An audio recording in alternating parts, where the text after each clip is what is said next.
नमस्कार, कार्यक्रममा यहाँलाई स्वागत छ। सरकारले सुरु गरेको वित्तीय क्षेत्र विकास कार्यक्रम कार्यान्वयनका लागि विश्व बैंकले 2 अर्ब 90 करोड रुपैयाँ ऋण सहयोग उपलब्ध गराएको छ। लक्षित राजस्व पूरा गर्नका लागि सरकारले वार्षिक राजस्व योजना ल्याउन सम्बन्धित निकायलाई निर्देशन दिएको छ। सावतीले विश्व व्यापार संगठनको 9औं मन्त्री स्तरीय सम्मेलनका लागि एसियाली मुलुकहरूको साझा एजेन्डा सरकारलाई बुझाएको छ। आजको कार्यक्रममा हामी जलविद्युतमा लगानीको वातावरण आवश्यक, हामी कहाँ पनि स्वास्थ्य पर्यटनको सम्भावना, विभिन्न बैंक तथा वित्तीय संस्थाहरूको गतिविधि लगायत अन्य आर्थिक सामग्री प्रस्तुत गर्नेछौँ। विद्युत उत्पादनको माग बढिरहेको अहिलेको अवस्थामा विद्युतमा लगानी मैत्री वातावरणका लागि सरकारी चासो बढ्नुपर्ने देखिन्छ। विद्युतमा लगानीका लागि लगानीकर्ताहरूलाई हतोत्साहित भन्दा पनि उत्साहित वातावरण अहिलेको आवश्यकता हो। यसका लागि प्रक्रियागत जटिलतालाई सरलीकृत गर्ने र स्वदेशी एवं विदेशी लगानी आकर्षित गर्न आवश्यक छ। यसै सम्बन्धमा सुनिता कार्कीले तयार पारेको यो रिपोर्ट। समय सीमामा काम नसकेको भन्दै विद्युत विकास विभागले सर्वेक्षण अनुमति पाएका 103 आयोजनाहरूको अनुमति खारेज गरेपछि करिब 2350 मेगावाट विद्युत उत्पादनको काम रोकिएको छ। यस्तै विद्युत उत्पादन अनुमतिका लागि निवेदन दिएका 8 परियोजनाको 461 मेगावाट विद्युत उत्पादनको अनुमति रद्द गरिएको छ भने विद्युत उत्पादन अनुमति पाएका 5 आयोजनाको करिब 50 मेगावाट विद्युत उत्पादनको अनुमति पनि खारेज गरिएको छ। खोला ओगट्ने तर काम नगर्ने प्रवृत्ति हावी बन्दै गएकाले सरकारले यो कदम चालेको बताउँछ। विद्युत ऐन र विद्युत नियमावलीमा के हुन्छ भने फर्स्ट कम फर्स्ट सर्भ बेसिसमा भनेको मतलब जसले सबभन्दा पहिले सर्वे गर्नको लागि लाइसेन्सको लागि एप्लाई गर्छ उसलाई दिनुपर्ने हुन्छ, यदि उसले सर्टेन प्रक्रियाहरू पुरा गरेको खण्डमा। सर्वे लाइसेन्स खारेज गर्ने कस्तो भने उनीहरूले सर्टेन पिरियडमा सर्वे गर्छु भने हुन्छ। सर्वे गर्दाखेरि 2-3टा कुरा हुन्छ। एउटा कुरा प्रोजेक्ट फिजिबल नभएपछि उनीहरूले आफै त्यतिकै छोड्या हुन्छ, अनि छोडेर उनीहरू चौलाएर बसिसकेपछि त त्यसलाई लाइभ राख्नु हुँदैन, त्यसलाई चाहिँ खारेज गर्नुपर्छ कि उनीहरूले लाइसेन्सको अवधि बढाउनुपर्छ। उनीहरू आफै नआएको खण्डमा हामीले खारेज गर्नुपर्ने हुन्छ। लाइसेन्सको फी बढ्यो, त्यो बढेको हुनाले धेरै जस्तो प्रवर्तकहरूले यो चाहिँ हामीले फिजिबल भएन भन्ने हिसाब किताबले उनीहरूले फेरि रिन्यू गर्न उनीहरूले आनकान गरेको हुनाले त्यो पनि खारेज भयो। बाहिरतिर प्रवर्तकहरू खोज्दै हिँड्ने, लाइसेन्स बेच्न खोज्दै हिँड्ने त्यस्तो र सहीमा फिजिबिलिटी स्टडीको काम नगर्ने, EIको काम नगर्ने र त्यसले भनेको जस्तो हाम्रो डेटहरू हुन्छ, टाइमलाइन हुन्छ, टाइमलाइन अनुसार काम नगर्ने, गर्न नखोज्ने, लाइसेन्स बेच्न खोज्ने त्यस्तो पर्यो भने त्यस्तो पनि लाइसेन्स क्यान्सल हुन्छ। यता स्वतन्त्र ऊर्जा उत्पादकहरू भने विद्युतमा उपयुक्त वातावरण बन्न नसकिरहेकाले समयमा नै काम सकाउन अप्ठ्यारो परिरहेको बताउँछन्। सरकारले स्वदेशी प्रवर्तकहरूलाई उत्साहित भन्दा पनि हतोत्साहित गर्ने गरी नीति लिएको उनीहरूको आरोप छ। विद्युतमा लगानी आकर्षित गर्नुपर्ने अवस्थामा अनुमति पत्र खारेजीले यसमा भइरहेको लगानीलाई पनि प्रत्यक्ष प्रभाव पर्ने देखिन्छ। यहाँ बिर्सन नहुने कुरा के छ भने विगत 5 वर्षमा निजी क्षेत्रबाट करिब 70 मेगावाट विद्युत राष्ट्रिय प्रसारण प्रणालीमा थप गरिसकिएको र चालु आर्थिक वर्षमा 7वटा आयोजनाबाट 46 मेगावाट विद्युत थपको सम्भावना रहेको छ। नेपालमा 2003 मा फिजिबिलिटी स्टडी गाइडलाइन्स बनाएको छ। के कुरा गर्नुपर्छ लाइसेन्स लिने व्यक्तिले, कम्पनीले के कुरा चाहिँ कति समयमा सकाउनुपर्छ भनेर पुरै गाइडलाइन्स। त्यो गाइडलाइन्स भित्र बसेर नेपाल सरकारले त्यो फुलफिल गरेको छैन भने उसलाई अधिकार छ लाइसेन्स खोज्ने, लाइसेन्स खारिज गर्ने। तर त्यो गर्दा गर्दै पनि लाइसेन्स खारिज गर्नु चाहिँ अनुचित हुन्छ। हामीले विद्युत उत्पादन अनुमति पत्र लगाए पनि त्यो लाइसेन्सको पिरियड भित्रैमा चाहिँ अधिकांशले विद्युत उत्पादन अनुमति पत्रको लागि दरखास्त दिएको हुन्छ। र विद्युत उत्पादन अनुमति पत्रको लागि दरखास्त दिइसकेपछि सरकारको कर्तव्य के हुन्छ भने उसलाई विद्युत अनुमति पत्र दिने र बिल खरिद समझदाको लागि पनि पहल गरिदिने। तर त्यो चाहिँ पहल नगरिकन अनि एकैचोटि विद्युत उत्पादन अनुमति पत्रको लाइसेन्सको लागि आवेदन दिइसकेकोहरूको पनि फेरि लाइसेन्स खारिज गर्नु चाहिँ हुँदैन। उसलाई त्यो मौका दिनुपर्छ अगाडि जानको लागि। जब सरकारले मौका दिएन भने फेरि निजी क्षेत्रले पनि भन्ने मौका पाएन। हामीले त गर्न चाहेका थियौँ तर सरकारले हामीलाई चाहिँ लाइसेन्स चाहिँ खोज्दै हाम्रो। उनीहरू पनि कुरो ठिक हो, तर हाम्रो पनि कुरा के हो भने ऐनले अधिकतम 5 वर्ष भनेको छ। 5 वर्ष क्रस गर्न साथै हामीले दिन सक्ने स्थिति नै छैन। ऐन नियमको उल्लङ्घन हुन्छ भनेपछि त रोकिनु पर्यो। उहाँहरूको बाध्यता छ, त्यो हामीलाई पनि थाहा छ, किनभने लगानीको वातावरण अलिकति कन्ड्युसिभ छैन। तथापि 5 वर्ष भन्दा हामी नसक्ने ऐनले नै व्यवस्था गरेपछि हामीले केही गर्न सक्दैनौँ। त्यसले गर्दाखेरि समस्या चाहिँ अलिअलि छ। यता अनुमति पत्र खारेजीसँगै सरकारको स्वामित्वमा अहिले धेरै खोला रहन आइपुगेको छ। यसमा सरकार मात्रको एक्लो प्रयासले विद्युत उत्पादन सम्भव छैन। यसका लागि निजी क्षेत्र एवं विदेशी लगानीकर्ताहरूलाई लगानी आकर्षित गर्न जरुरी देखिन्छ। विद्युत विकास विभागले पनि आफू प्रोजेक्ट बनाउने भनेर यसैपालि 20 मेगावाटको बुढीगङ्गा जलविद्युत योजना हामीले आफूले बनाउन सुरु गरिराखेका छौँ। त्यसमा साउदी फन्ड, कुवेत फन्ड र नेपाल सरकारको लगानी हुनेछ। टोटल $55 मिलियन हुनेछ। त्यताबाट हामी पनि गर्दैछौँ। एउटा यो लाइसेन्स खारिज भएको मध्ये अथवा हामीले अध्ययन गरेको मध्ये बास्केटमा आएको मध्ये हामी त्यसरी गर्दैछौँ। यदि कोही प्राइभेट सेक्टर आएर म यो प्रोजेक्ट बनाउन चाहन्छु, मेरो फाइनेन्सियल क्यापेबिलिटी छ, यस्तो छ भने त्यो पनि गर्छौँ। यदि कुनै फिजिबिलिटी स्टडी भएर डिटेल इन्जिनियरिङ हुन बाँकी छ अथवा डिटेल पनि भइसकेको छ र कुनै कसै त्यो चाहिँ छ र त्यो चाहिँ हाम्रो भनौँ न नेपाल सरकारले सोलिसिट गर्ने भन्छ, भनेको टेन्डर गरेर यो हामीसँग 5 वटा 10 वटा कतिवटा प्रोजेक्ट छ, यो लेभल छ, यस्तो राम्रो छ, तपाईँहरू अध्ययन गर्नुहोस्, तपाईँहरूले यो चाहिँ टेन्डर जस्तो गरेर किन्नु। सरकारले त्यो माहौल बनाउनुपर्छ र हामी चाहिँ त्यो माहौल अनुसार चाहिँ अनि लगानी गर्न आउँछौँ भन्ने विश्वास छौँ होइन। तर विश्वस्त मात्रै भएर पनि भएन होइन, आशावादी मात्रै भएर पनि भएन। त्यो विश्वस्त हुनलाई त्यसको र आशावादी भएर त्यहाँ लगानी साथै भित्रनलाई चाहिँ केही कुराहरू सरकारले चाहिँ यो लगानी मैत्री वातावरण भनेर एउटा ब्रोड सेन्समा हामी भन्छौँ नि, त्यो भनेको यही हो। प्रतिफलको कुराहरू आउँछ, शान्ति सुरक्षाको कुराहरू आउँछ होइन, त्यसको एउटा निर्माण स्थलमा चाहिँ सुरक्षाको कुराहरू आउँछ होइन, सोसियल व्यवस्थापनका कुराहरू आउँछन् होइन। यो सबै कुराहरू जग्गा अधिग्रहणको कुराहरू आउँछन् होइन, वनको क्षेत्रको जग्गा र रुख काट्ने कुराहरू आउँछन् होइन। यो सबै कुराहरूमा चाहिँ यदि माहौल तयार हुने हो भने चाहिँ निश्चित रूपमा स्वदेशी लगानी पनि आउँछ र विदेशी लगानी पनि। हुन त पछिल्लो समयमा विद्युतमा लगानी एउटा चर्चाको विषय बन्दै गइरहेको छ। प्रवर्तकहरू यसमा आकर्षित हुनु राम्रो पक्ष हो, तर उनीहरूले लगानी गर्ने सक्षमतालाई पनि ध्यान पुर्याउन आवश्यक छ। साथै विद्युत लगानीमा सम्बन्ध नीति नियमको पालना गरी समयमा नै काम सम्पन्न गर्ने दृढता पनि आवश्यक छ। जबसम्म तपाईँले त्यो क्षेत्रको विषयमा आफूलाई पूर्ण ज्ञान हुँदैन नि, त्यो ज्ञान नभइकन चाहिँ अब त्यो क्षेत्रमा जाँदाखेरि धेरै सोच विचार चाहिँ गर्नुपर्ने अवस्था हुन्छ होइन।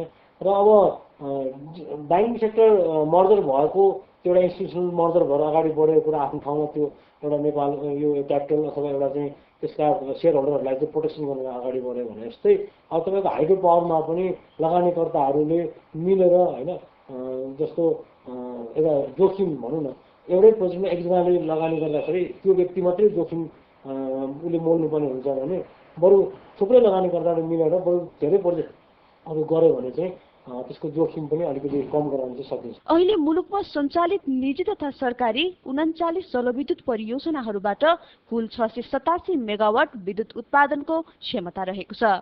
तर यी परियोजनाहरूबाट र आयातित विद्युतबाट अहिले करिब 500 मेगावाटको हाराहारीमा मात्र विद्युत आपूर्ति भइरहेको छ, जबकि अहिले हाम्रो विद्युतको माग 1000 मेगावाट भन्दा बढिरहेको छ।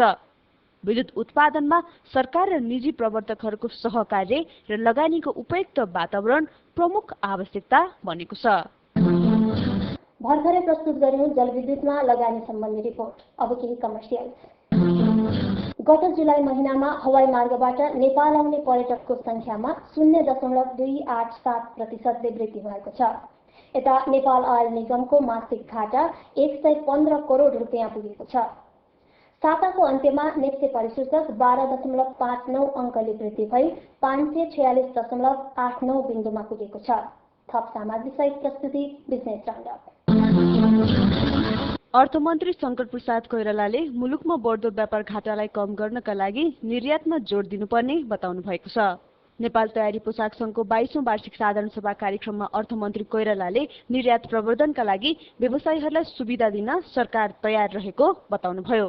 राजधानीमा आयोजित उक्त सभाले संघको अध्यक्षमा उदयराज पाण्डेलाई पुनः निर्विरोध निर्वाचित गरेको छ। दक्षिण एसियाली राष्ट्रहरूमा खाद्यान्न सुरक्षा सम्बन्धी नीति तथा कानून भए पनि यस क्षेत्रका मानिसहरूले खाद्यान्न अधिकारको भने प्रत्याभूति नपाएको बताइएको छ। दक्षिण एसियाली क्षेत्रका सरकारले विगत 15 वर्ष यता कृषि क्षेत्रमा लगानी बढाए पनि खाद्यान्न उत्पादन र सुरक्षामा अपेक्षित लक्ष्य हासिल गर्न सकेको छैनन्। यस्तै यस क्षेत्रका सरकारले खाद्यान्न सुरक्षण सम्बन्धी नीति तथा नियमहरूको कार्यान्वयनमा जोड दिनुपर्ने बताइएको छ। First legislative measures to be taken is to enact an article in the Constitution where right to food is human right will be written, and it will be binding on the government to ensure access to food for all. Framework law. In the framework law, then laws will be there how to ensure food security. So the steps should be in the law. जलवायु परिवर्तन, जनसंख्या वृद्धि, खाद्यान्नको मूल्य वृद्धि लगायतका कारणहरूले दक्षिण एसियाली राष्ट्रका मानिसहरूको खाद्यान्न सुरक्षामा पहुँच कम रहेको छ।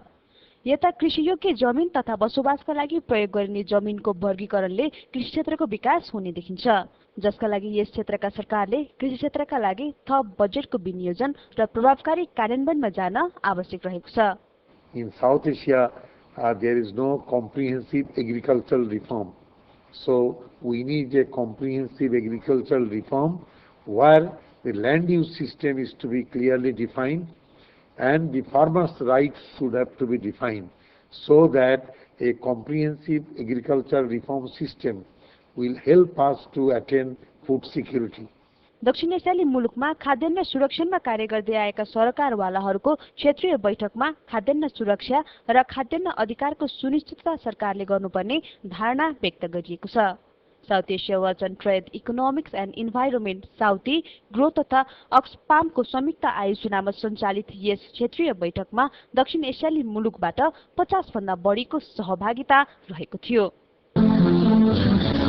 हिमालयन बैंक लिमिटेड र अमेरिकन एक्सप्रेस बीचको सहकार्यमा Himalayan bank American express gold credit card प्रयोगमा ल्याइएको छ। यसरी अमेरिकन एक्सप्रेससँगको सहकार्यमा क्रेडिट कार्ड जारी गर्ने हिमालयन बैंक पहिलो बैंक हो। बैंकले जारी गरेको उक्त क्रेडिट कार्ड दुई प्रकारको रहेको छ, जसमध्ये नेपाल र भारतमा प्रयोग गर्न सकिने Himalayan bank American express gold credit card domestic र अन्य मुलुकमा प्रयोग गर्न सकिने Himalayan bank American express gold credit card international हुन्।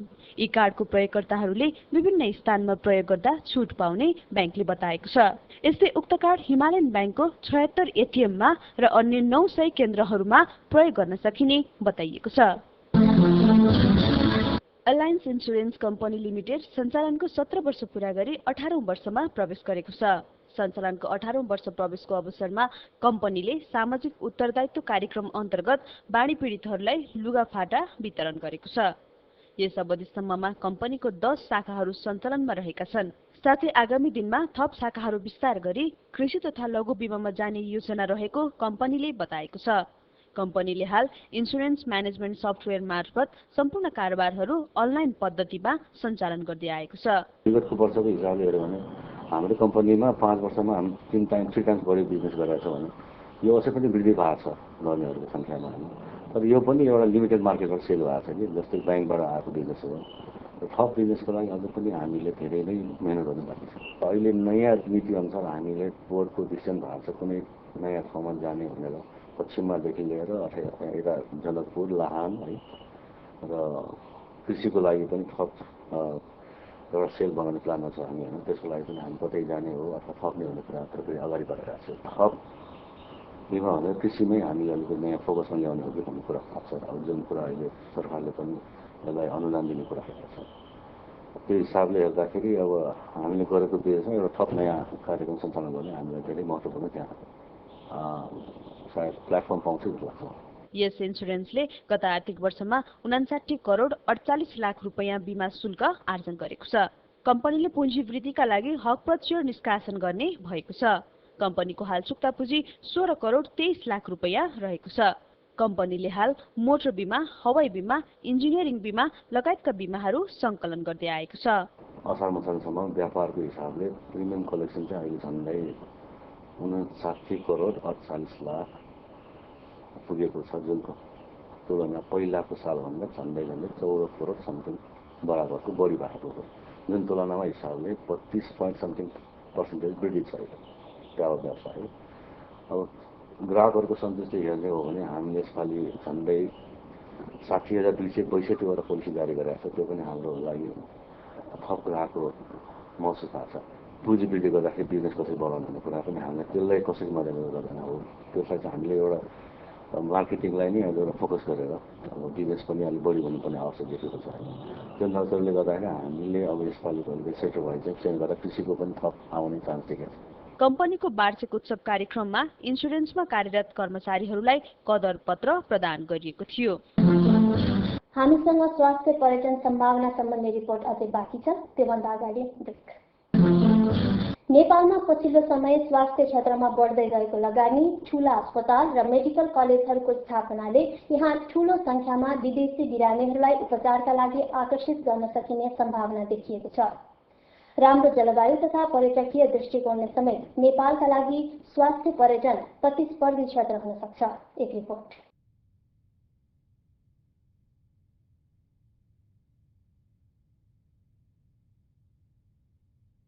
विकसित देशहरूमा स्वास्थ्य उपचारको महँगो लागतका कारण ठूलो संख्यामा मानिसहरू सस्तो र गुणस्तरीय सेवा पाइने गन्तव्यहरूमा जाने गर्दछन्।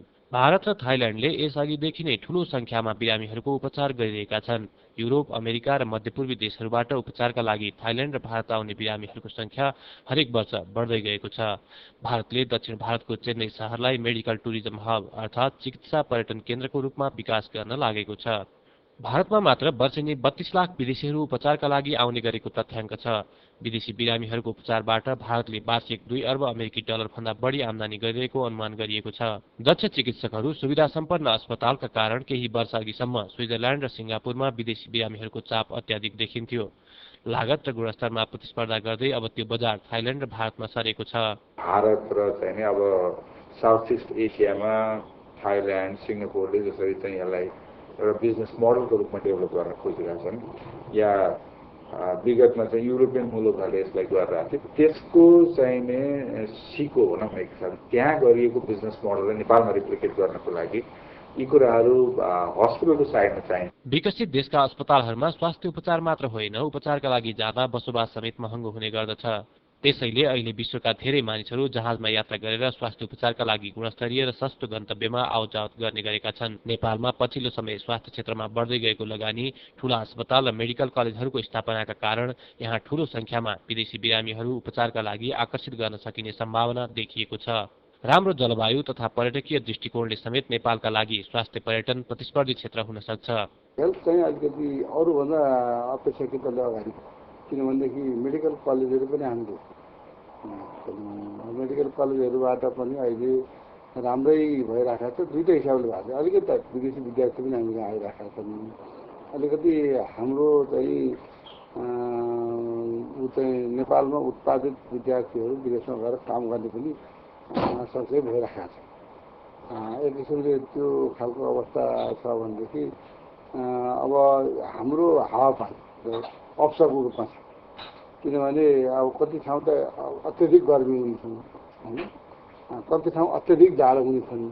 तर हामी चाहिँ न त्यति धेरै जाडो न त्यति धेरै गर्मी हुने ठाउँमा भएको हुनाले गर्दाखेरि हामीले यदि राम्रोसँग चाहिँ व्यवस्थापन गर्न सकौँ, राम्रो सेवा दिन सकौँ भनेको खण्डमा चाहिँ यो स्वास्थ्य सेवा प्राप्त गर्न या आउन सक्ने धेरै सम्भावना छ। नेपालमा गएर हामीले चाहिँ राम्रो उपचार प्राप्त गर्न सक्छौँ भन्ने मान्छेलाई लाग्यो, हामीले त्यो अनुसार प्रमोट गर्न सक्यौँ भने त्यसमा एक्लै निजी क्षेत्रले मात्रै सक्दैन। यसमा गभर्मेन्टको धेरै ठुलो सपोर्ट चाहिन्छ निजी क्षेत्रलाई। त्यो गर्न सकियो भने त्यो सम्भावनालाई चाहिँ धेरै हदसम्म हामीले आफू भनौँ न लेट्स आज चाहिँ हामी सुरुवात गर्न चाह्यौँ भने अर्को 10 वर्षमा 15 वर्षमा धेरै राम्रो चाहिँ एउटा हब क्रिएट गर्न सकिन्छ होला। नेपालका ठाउँहरू उदाहरणको लागि धुलीखेल जस्ता ठाउँहरू हुन सक्छन्, बनेपा जस्ता ठाउँहरू हुन सक्छन्, या नगरकोट जस्ता एरियाहरू हुन सक्छन्, पकनीका डाँडाहरू हुन सक्छन्, जहाँ चाहिँ हाम्रो इन्टरनेसनल एयरपोर्टबाट 20-30 किलोमिटरको डिस्टेन्समा पुगिन्छ र जहाँ चाहिँ एक हिसाबले धेरै नै सुन्दर मौसम छ। नेपाल भ्रमणमा आउने पर्यटकहरू, विदेशी कूटनीतिक नियोग तथा अन्तर्राष्ट्रिय गैर सरकारी संस्थाका कर्मचारी, गैर आवासीय नेपालीहरू र ठूलो संख्यामा भारतीय नागरिकहरूले नेपालमा स्वास्थ्य उपचार सेवा लिइरहेका छन्। नेपाल आउनका लागि प्रवेशाज्ञा सम्बन्धी व्यवस्थामा रहेका सहजता, राम्रो जलवायु, मनोरम वातावरण, यहाँ स्थापना भएका सुविधा सम्पन्न अस्पतालका सम्बन्धमा विश्वका अन्य शहरमा मार्केटिङ गर्न सके नेपाललाई चिकित्सा पर्यटन केन्द्रको रूपमा विकास गर्न सकिन्छ। सरकारले हेल्थ एउटा महत्त्वपूर्ण इन्डस्ट्री हो र हेल्थ इन्डस्ट्रीलाई डेभलप गरे पश्चात चाहिँ नि हेल्थ टुरिज्मलाई चाहिँ नि एउटा आम्दानीको स्रोत बनाउन सकिन्छ भन्ने अवधारणा विकास गर्नु पर्यो र त्यो अवधारणा विकास भइसके पश्चात हेल्थलाई प्राथमिकता दिनु पर्यो। आफ्नो नयाँ खुल्ने प्राइभेट हस्पिटलहरूलाई सुविधा दिनु पर्यो, त्यसको चाहिँ अनुगमन गर्नु पर्यो र त्यसलाई चाहिँ गुणस्तरीय सेवा दिन सक्ने क्षमता भएको स्वास्थ्य संस्थामा विकास गर्नु पर्यो र यो सेवाहरू गुणस्तरीय सेवाहरू नेपालमा पनि उपलब्ध छ र त्यो चाहिँ सस्तो मूल्यमा उपलब्ध छ। सस्तो मूल्यमा भए तापनि यसले क्वालिटीमा केही कम्प्रोमाइज गरेको छैन, यहाँ चाहिँ सबै सुविधा सम्पन्न छ भन्ने मेसेज चाहिँ नेपाल बाहिर पनि पठाउनु पर्यो या त्यो चाहिँ त्यसलाई चाहिँ डिसिमिनेट गर्नु पर्यो। त्यसपछि चाहिँ एट्र्याक्ट गर्नु पर्यो। नेपालमा स्वास्थ्य क्षेत्रमा सरकार र निजी क्षेत्रको लगानी बढ्दै गएको छ।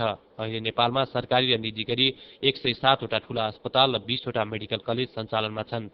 सरकारले सर्वसाधारणलाई प्राथमिक स्वास्थ्य सेवा पुर्याउनका लागि राष्ट्रिय बजेटबाट स्वास्थ्य क्षेत्रमा ठूलो लगानी गरिरहेको छ। निजी क्षेत्रले मात्रै अस्पताल र मेडिकल कलेजहरूमा गरी 50 अर्ब रुपियाँ हाराहारीमा लगानी गरेको अनुमान गरिएको छ। सरकारको पहलमा भएका सामुदायिक स्वास्थ्य कार्यक्रम नेपालमा सफलतापूर्वक लागू भएको छ। सरकारले यस्ता सफल कार्यक्रमका सन्देशलाई विश्वभर पुर्याउन सके अवलोकनका लागि ठूलो संख्यामा स्वास्थ्य पर्यटकहरू भित्राउन सकिन्छ। अब उपचारलाई मात्रै हेल्थ टुरिज्मलाई को परिभाषित नगरेर हामी यहाँ समुदायमा आधारित स्वास्थ्य कार्यक्रमहरू अति सफलतापूर्वक सम्पन्न भएको छ। यो संसारकै लागि उदाहरण बनाएको छ। त्यो समुदायमा आधारित कार्यक्रमहरूलाई पनि अवलोकन गर्ने एउटा व्यवस्था गर्न सकिन्छ। त्यसले पनि निकै आम्दानीको स्रोत बढाउँछ, साथसाथै अरू देशहरूमा नेपालको प्रेस्टिज पनि बढाउँछ। यो कुरालाई सरकारले ध्यान दिनुपर्छ र हेल्थ टुरिज्म भनेर प्रमोट गर्ने हो भने एउटा टुरिज्मको रणनीति पनि विकास गर्नु पर्यो। कसरी जाने मतलब स्वास्थ्य सेवा लिन मान्छेहरूलाई नेपाल भित्राउने भन्ने किसिमको रणनीति पनि तयार गर्यो भने यो हुन सक्छ, सम्भव छ र नेपाल यो एकदम यसको लागि पोटेन्सियल कन्ट्री चाहिँ हो। नीतिमा आधारित भएर हामीले चाहिँ त्यो मेडिकल टुरिज्मलाई प्रमोट गर्ने र त्यसलाई एज अ बिजनेस मोडल त्यसबाट एउटा भायबल देशको इकोनोमीमा चाहिँ पोजिटिभ इम्प्याक्ट पार्छौँ, रेभेन्यू जेनेरेट गर्छौँ भनेर हामीले 3 वटा चिज चाहिँ सुधार्नु पर्यो। पहिलो कुरा त्यस्ता खालका अस्पतालहरूको फेसिलिटिजहरू क्रिएट गर्नु पर्यो जहाँ हामीले त्यो खालको सेवा दिन सक्छौँ। दोस्रो हाम्रो मेन पावरहरूलाई त्यो मेडिकल टुरिज्मको हिसाबले ट्रेन गर्नु पर्यो।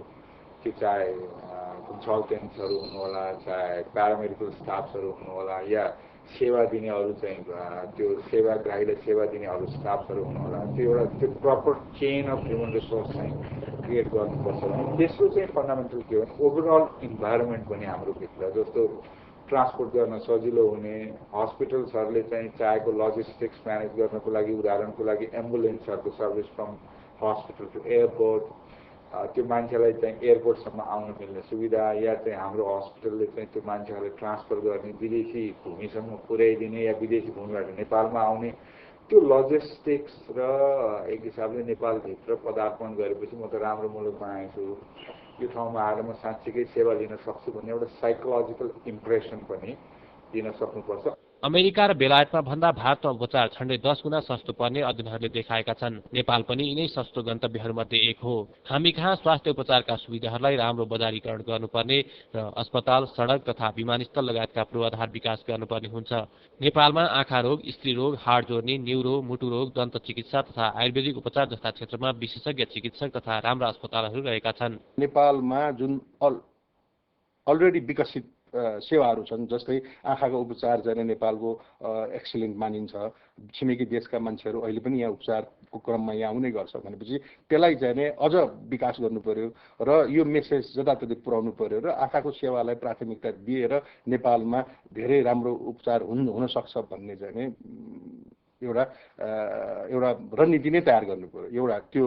अर्को हाम्रो क्लाइमेट यति राम्रो छ नेपालमा, यति राम्रो छ कि जस्तै भारतमा या थाइल्यान्डमा उपचार गर्ने जानेहरूलाई चाहिँ क्लाइमेटले त्यति सुट गर्दैन, तर त्यो मजबुरी छ, उनीहरूलाई त्यहाँ जानै पर्ने बाध्यता छ। त्यो बाध्यतालाई हटाउन सक्छौँ हामी। क्लाइमेट यदि राम्रो छ नेपालमा भनेपछि यहाँ त्यो स्वास्थ्यको क्षेत्रमा धेरै विकास गर्न सकियो। प्राइभेट हस्पिटलहरू, ठुल्ठुला हस्पिटलहरू जुन अहिले आइरहेछन् तिनीहरूलाई गुणस्तरीय सेवा दिन सक्ने क्षमतामा वृद्धि गर्न सक्यो भने यहाँ चाहिँ हेल्थ टुरिज्म विकास हुन नसक्ने कुनै कारण म देख्दिनँ। हामीले यदि कुनै कस्टमरलाई मिडल इस्टबाट नेपालमा ल्याउने, भारतका कुनै सहरबाट, चाइनाका कुनै सहरबाट नेपालमा ल्याउने या अरू चाहिँ मुलुकहरू जहाँ चाहिँ यस्तो सर्भिसहरू उपलब्ध छैनन्, त्यो मुलुकबाट नेपालमा ल्याउँछु भन्यो भने $1500 चाहिँ कस्टमा या $2000 कस्टमा एयरफेयरमा त्यो मान्छे आउन सक्छ।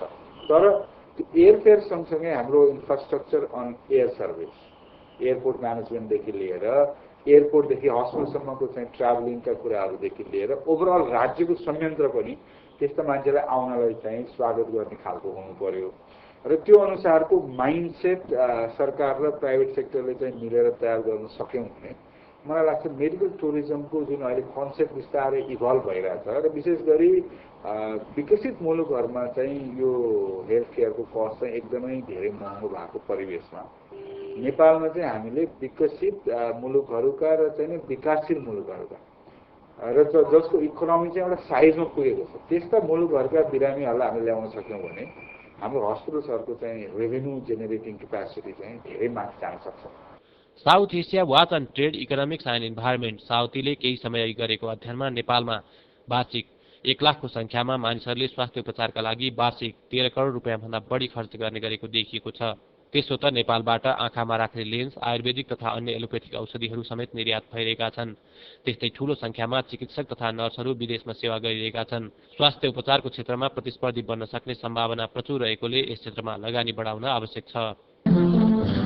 दर्शकवृन्द, उपत्यकामा बर्ड फ्लू संक्रमण बढ्दै गएपछि सरकारले बिहिबारदेखि 1 हप्तासम्म कुखुरा बिक्री वितरणमा रोक लगाएको छ। जनताको स्वास्थ्यसँगै पीडित कृषकहरूलाई राहत उपलब्ध गराउन पनि सरकार उत्तरदायी बन्नुपर्ने देखिन्छ। हस्त आजको कार्यक्रमको निर्धारित समय सकिएको छ। कार्यक्रमबाट म लगायत सम्पूर्ण युनिटलाई बिदा दिनुहोस्। नमस्कार।